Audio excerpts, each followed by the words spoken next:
Thank you for joining us for the interview of the 2022 candidates for Asheville City Council. I'm Kit Cramer, President and CEO of the Asheville Chamber, and I'm joined by a great volunteer, Greg Burnette of First Citizens. This interview will be with Alex Cobb. All interviews will be posted at the Chamber's website at ashevillechamber.org/2022 elections. Alex, thank you for being with us. I'm going to jump right in with the first question. By 2040, our metropolitan statistical area is expected to have added almost 100,000 people. What do you think is the top priority for how the city should manage that growth? Well, there's a lot that we need to do. We're already short housing. I'm a realtor. So from that perspective, we need to be focusing heavily on not just affordable housing, but all housing, rentals, affordable housing in regards to Section 8 and like the voucher programs, but also something that's very important to me as a younger person and as a renter is focusing on things that we can do to increase in a strategic, smart way development with, multifamily type units, whether it's apartments, duplexes, that kind of stuff, and how that can be affected by zoning and that kind of stuff, because rent here is very expensive. We're one of the most expensive places in the state. And so, I know that if Raleigh and Charlotte and so many of these other places can make living more affordable, then that's something that we can do here in Asheville also. And along with that, the roads and infrastructure, those need a lot of attention. I think that's gone ignored for a while. And now we're seeing the effects of that.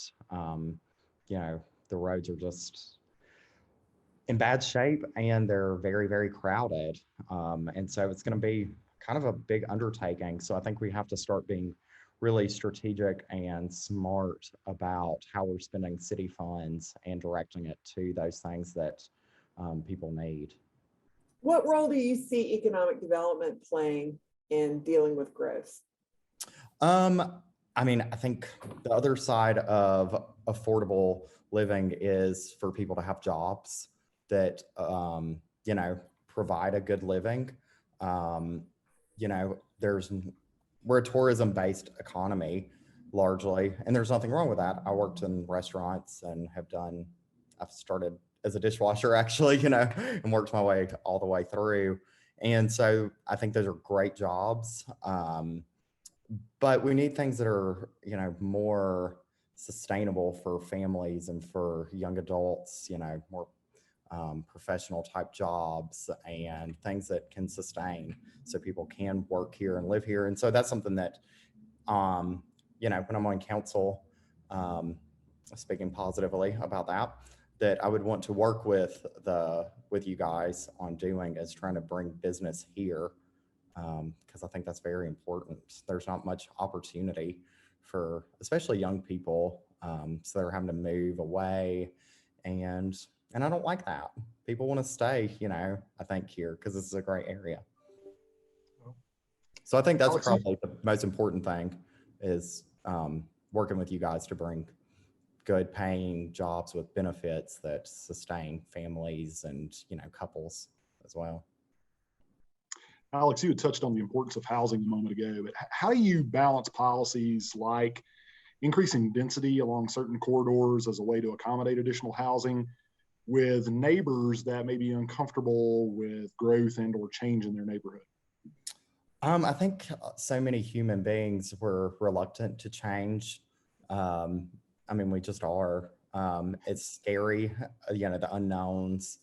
And that's one of the struggles here is it seems like so many people that talk about, housing and how important it is. It's very important to them until it's maybe proposed near where they live. And so, there's really not a good answer to that, I don't think, other than We need to be listening to community input, and just seeing what we can do to make things a little better for those people, because I think everybody wants the same things here.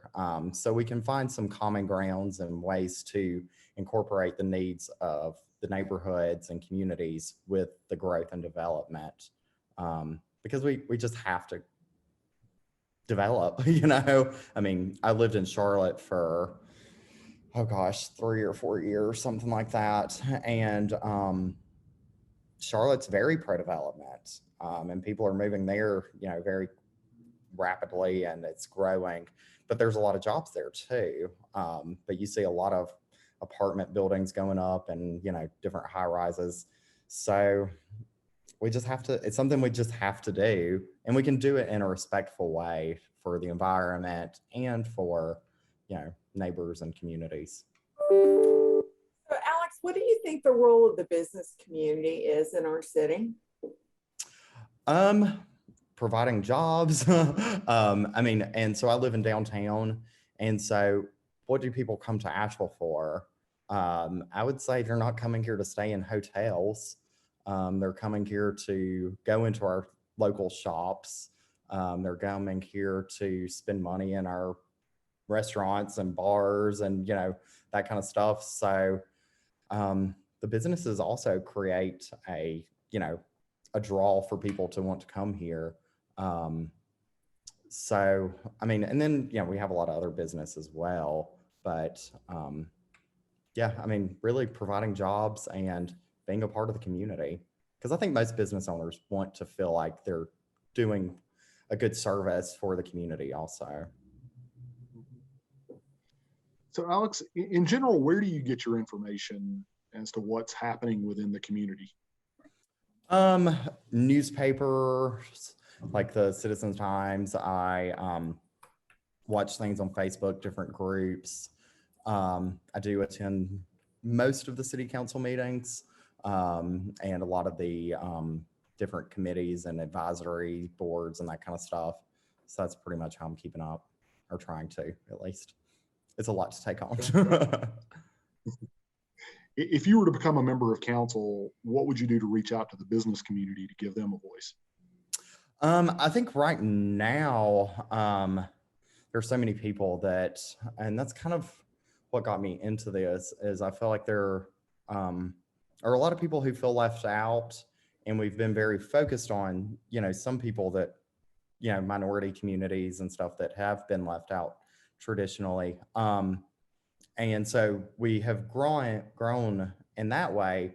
But I think in the process, we've also kind of forgotten about a lot of the other people, the businesses, the families, the moms, the elderly, I guess I think a lot about like the Ramada Inn, people that live in that area.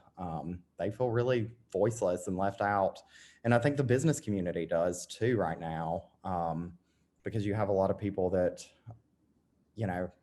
for some reason seem to be anti-business here. I don't totally understand that, because business is a good thing, a very good thing, obviously. So, I mean, for me, I would want to reach out to, like, I'm on the Merchants of Downtown Facebook page. So I see a lot of their struggles in regards to like the homelessness and crime and, stuff being stolen from their stores. And so I feel like we really need to address those kinds of things with them, because who wants to have a business if you're having stuff stolen from you and not able to retain good employees because they're tired of dealing with that kind of stuff. Yeah, so I feel like that's the kind of stuff that the businesses around here are really needing. I mean, like, again, I worked in restaurants. So when I see restaurants that are being broken into twice in a week, why would I want to bring a business here? That's what I'm going to be dealing with. Owning a business is hard enough without deal with that stuff. You brought it up. What's your stance on the issues that are affecting businesses downtown, such as camping and panhandling? It's unfortunate that Some things are hard to say in the community, but they have to be said. And the fact of the matter is,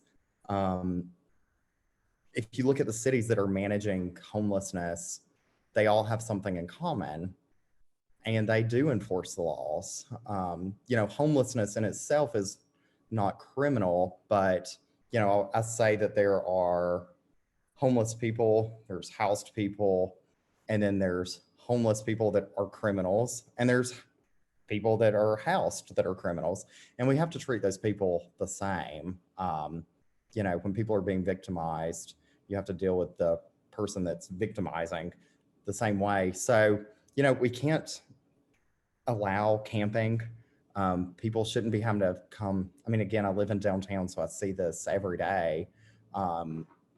People camped out and dirtying up people's entrances to their businesses. And I mean, just some really nasty, bad stuff, human feces and waste and needles. People don't want to come here and deal with that kind of stuff. And business owners shouldn't have to deal with that. So, I mean, camping in city limits is illegal. Public drug use is illegal. Camping, is illegal. Panhandling, I just don't think we can allow those kinds of things to happen here. And so something that's very dear to me is rebuilding our police department. My degree's in criminal justice. And so, we have to work with the police department to do that, but also there are several other things that we can do with the community and some of the nonprofits around here to address those issues. But yeah, I mean, we can address the homeless population and help those people in a compassionate way that actually does help them, and hopefully that reduces those issues as well. Because I know that merchants of like downtown are really struggling with that kind of stuff. So Alex, along those same lines, what do you consider to be City Council's role in maintaining public safety? So I think what it seems to me like over the last couple years that I've really been paying attention is that City Council, in my opinion, it seems as if they are kind of kicking the can or tossing the ball of responsibility to the nonprofits, which I do think we should utilize the nonprofits that we have here. But at the end of the day, we're elected to represent the community and to make those hard decisions. And so we have to govern and be accountable for our decisions and not just passing the buck to everybody else. At the end of the day, it all comes down to on us, as if I were on city council, and so, yeah, I mean, we have to make those hard decisions, and we need to do the right thing, the thing that is best for the community and for businesses, because businesses are a huge part of the community. If you don't have business, what do we have? Where are people going to work? What are people going to do? So we have to take care of our businesses, and that's part of it, is addressing the crime and all the issues. And all these issues, I think, are probably more simple to solve than we make them most of the time. Alex, the most recent version of the Bowen report says that we need more housing at every income level. Mm-hmm. How can City Council promote more construction of housing? Well, I found it really unfortunate, not at the last City Council meeting, but the prior one, I don't remember the date, when the developers of actually the same building that I live in, the Patton Apartments, they were proposing the Avery, and it got shut down by council. And that really was perplexing to me, because it's like, why? And so I think in a lot of ways, I mean, so it's a big process for these people to go through. They spend a lot of money and a lot of time and energy, putting these plans together and going to the different boards and getting approval and then going back and forth, because I think they went back to some of the review boards like 4 times. So, every time they do that, that costs them money. And so when council, I feel like when they shoot down things like that, it kind of sends a signal to other developers like, we don't really want you. And I'm not one of these people that's just like wanting to sound like I'm in bed with big corporations and that kind of stuff, but we need those developers. And we need to signal to them that we do want you to come here and we will work with you. Obviously there has to be some reviews and regulations and stuff like that, but we shouldn't be sending that message to developers, and we should be really partnering with those people. They should be our friends, not the enemy, because we need their services.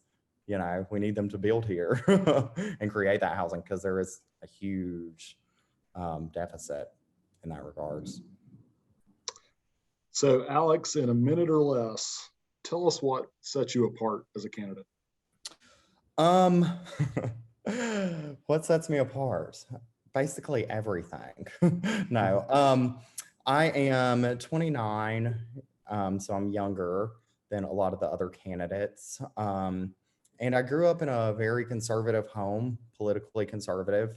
And so I kind of always, I grew up in Rutherford County, so a smaller town, and, generally more conservative. And so I was always a more open-minded person, and, so I kind of always thought that I was a little more liberal in my thinking and that kind of stuff. And in a lot of ways, I still have what I consider like a classical liberalism, but I started really getting into economics, looking into it and the political world and that kind of stuff. And so I kind of landed more based on that, my own research, and coming to conclusions on my own, that from a financial and economic and fiscal way, that I am more conservative. And so really, I think that for Asheville, I am a really great candidate because I am very Asheville in a lot of ways. I'm young. I'm openly gay. Me and my partner, we live here, but I also hold some of the more conservative business fiscal type ideas. And I think that's what the city really needs right now, is just some balance, because we're never going to be a very conservative city. But I do feel like I can bring some common sense and a little more conservative type views to the table, but also bringing the young energy, because we need young people involved, I think, because the older, wiser crowd's not going to be around forever. So I think people my age need to start stepping up. So I think that's kind of what makes me, and I'm pretty well-rounded. I have done a little bit of everything. I've worked in restaurants and sales, and now I do real estate. My degree's in criminal justice, so I have a pretty good understanding of those things. And I do deeply care about people.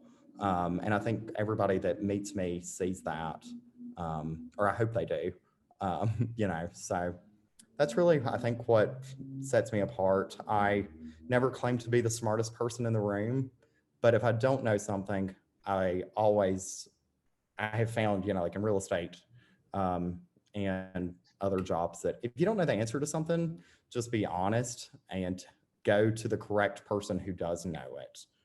So part of what I'm doing right now too is trying to bring in people that are professionals in different areas, and getting their guidance, because I can't know everything, but I'm smart enough to know who to go to, hopefully.